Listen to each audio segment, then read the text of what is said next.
We continue now at the top of Daf Chavav Amid Beis and Meseches Avodah Zara. This is Avodah Zarah Daf 26b. On the previous summer, Rabbi Avo taught in front of Rabbi Yochanan that the Ovdei Kochavim, which are the idol worshippers, and the Roei Behemadaka, that's the shepherds who graze small animals. So the halach is ein mal, and you don't bring them up from the pit. You don't save them. Let's say they're in a pit, velo moridin, but you don't push them down into the pit. You don't actively try to kill them. But he continues, Aval haminin v'hamasoros v'hamumorim, and they change mumorim to mishumadim. But these three individuals, which we'll discuss in a moment, hayamoridin velo malin. So them, you actually push them down into the pit. You actively try to kill them, and of course you're not going to raise them up. Let's say they're in a pit. You don't try to save them. And Rashi explains minim. What are minim? Komrin la'avodas kochavim bein ovdei kochavim bein Yisraelim. That refers to priests of Avodah Zara, and that could be non-Jewish priests or it could be Jewish priests. And mesoras malshinim l'sheker hamosrin maman chavrim bi'ad ovdei kochavim anosim. That refers to people who they spread lies and they give over the money of their friends to the ovdei kochavim, to the idol worshippers who are taking the Jewish people's money. And finally, the last one, mishumadim, we'll discuss in a moment.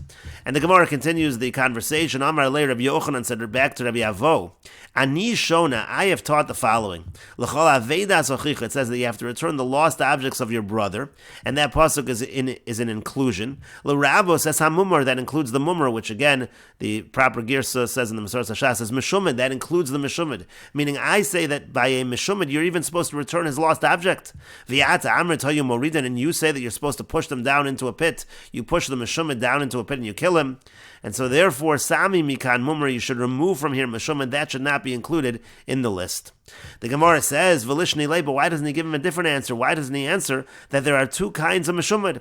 Kan b'mumar ochel nevelos l'teyavon. One is talking about a Meshumad who eats nevela, he eats non-kosher because he desires it. And kan b'mumar ochel nevelos lahachas. And in the other case, we're talking about a Meshumad who eats non-kosher, but he does it to anger HaKadosh Baruch Hu.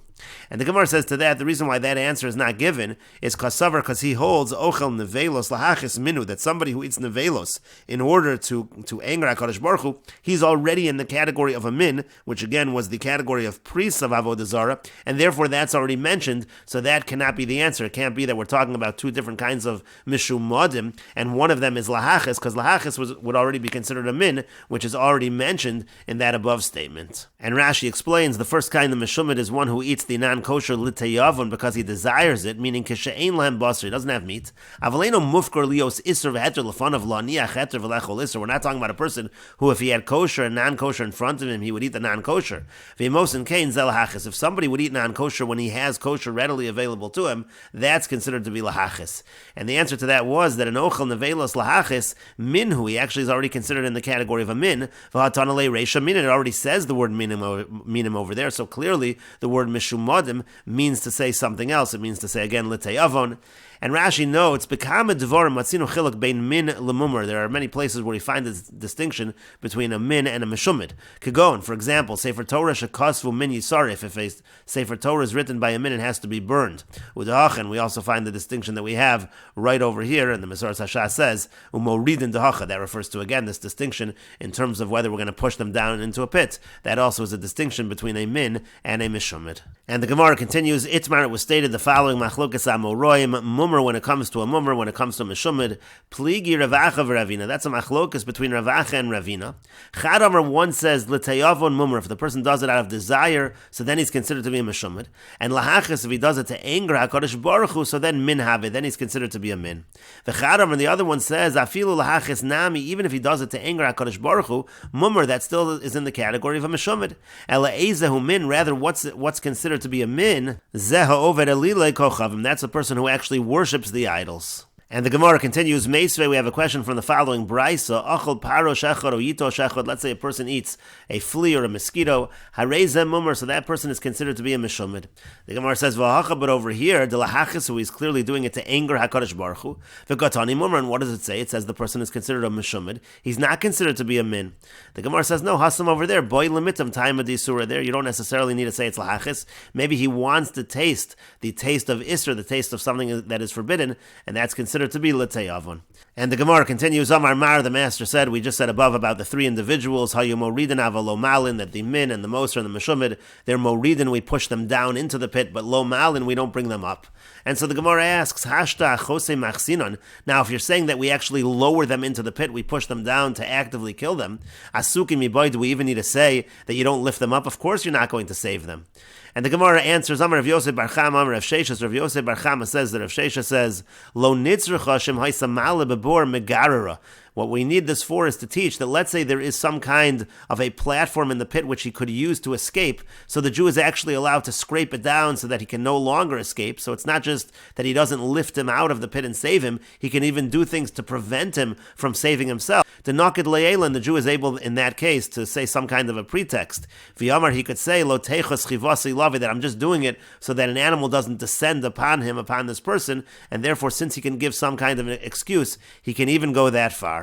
And the Gemara continues with a second answer. Rabba Rav Yosef Damri Tarvayu. Rabba and Rav Yosef, they both say Lo nitzrecha shem haisa even al pi habe'er mechasa. The case is needed. Let's say there is a stone, for example, by the mouth of the well. He can actually cover the well. Again, prevent him from getting out. Amar lavure chivasi lava. He could say that he's doing that in order to allow animals to cross over.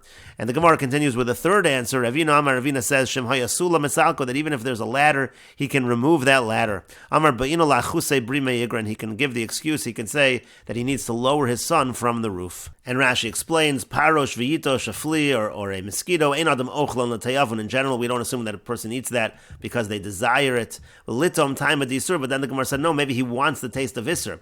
Lo lahachis, and it's not to anger HaKadosh Baruch Hu. Ela misave litom time ulefishen Yisrael. To Amma Mayolam, he just wants to taste it because a Jewish person has never been able to taste that.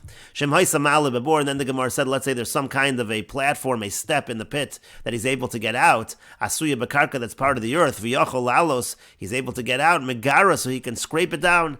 V'hailo malin dekamar. And according to this answer, when it says you can't bring them out of the pit, ein manichin lalos kamar, it actually means that you can't allow them to get out. The nakidle eilo v'yamar, he can have some kind of pretext, an excuse. Kilomar islay lishtamute me'eva, there's a way of getting out of hatred. They're not going to hate us for doing it because we have some kind of excuse. Ulamei marlei, he can say to him as follows: Delo teichos chivosadi do'elaya, I didn't want the animal to go on you, derech malazu, through this particular step, v'tamas babor, and then you were going to die in the pit. Or bo'ina lavure chivasa aleh, I wanted to have an animal cross over. Tzarechani lahaver eider tsoni lamira, I need to have my flock cross over. V'darche al svas bor zev, v'yarani shalo yiplu, and the way they go is over this pit. I'm afraid that they're going to fall.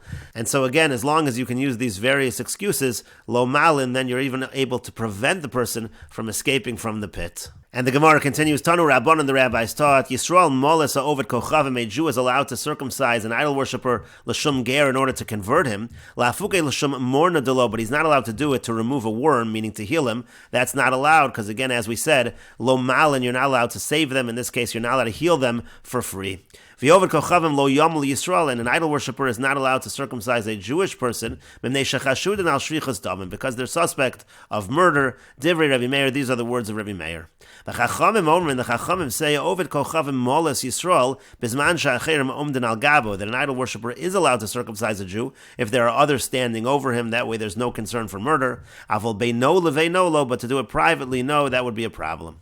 Rabbi Meir Omer, Rabbi Meir says, Afilu Achirim Omden Al Gabo, even if there are others standing over him, Namilo, still, it's also not allowed for the Ovid Kochavim to circumcise the Jew. The Zimnin Dematzli Le Sakina, because sometimes he'll tilt the knife, Umashvi Le and then he's going to injure the area of the aver in a higher point. It's going to cause him to be a krus shivcha, and he's not going to be able to father children. And the Gemara continues, V'sav Rabbi Meir Ovid Kochavim lo, does Rabbi Meir really hold that an Ovid Kochavim, that an idol worshipper is not allowed to give a bris milah to a Jew? Uraminu, but we have the following contradiction. The Brisa says, Ir she'ein ba rofe Yisrael, if you have a city without a Jewish doctor, v'yesh ba rofe kusi, but there is a kusi, there's a Samaritan that's a doctor, v'rofe ovid kochavim, and some have the gears of v'rofe armoy, but the point is there's a non-Jewish doctor, so yomel ovid kochavim v'al yomel kusi, it's better that the non-Jewish doctor should give the bris milah and not the kusi. Divrei Rabbi Meir, these are the words of Rabbi Meir. And Rashi explains, Rofesh Yodei Alamol, again we're talking about a doctor who knows how to circumcise, Yomul Ovid Kochavim. So Rabbi Meir says that the non-Jewish doctor is the one that should give the bris milah. She'ein milasu l'shem avodas kochavim, because we know that the bris milah given by an Ovid Kochavim is not for Avoda Zara. Sharei and Darkam Lomolas Benem, because it wasn't even their way to circumcise their sons.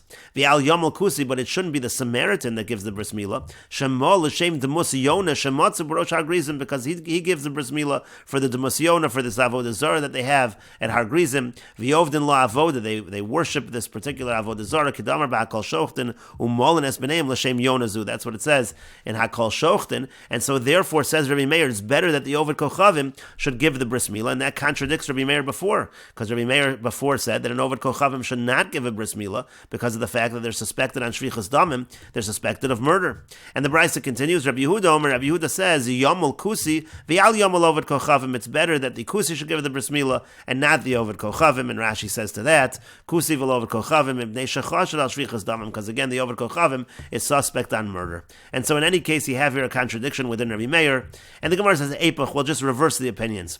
Rabbi Meir Omer Yomul Kusi v'lo Ovid Kochavim, it's Rabbi Meir who says that the Kusi should give the bris milah and not the Ovid Kochavim, because again, Rabbi Meir holds the Ovid Kochavim is suspect of murder. Rabbi Yehuda Omer Ovid Kochavim v'lo Kusi, and Rabbi Yehuda is the one that says the Ovid Kochavim should give the bris milah and not the Kusi.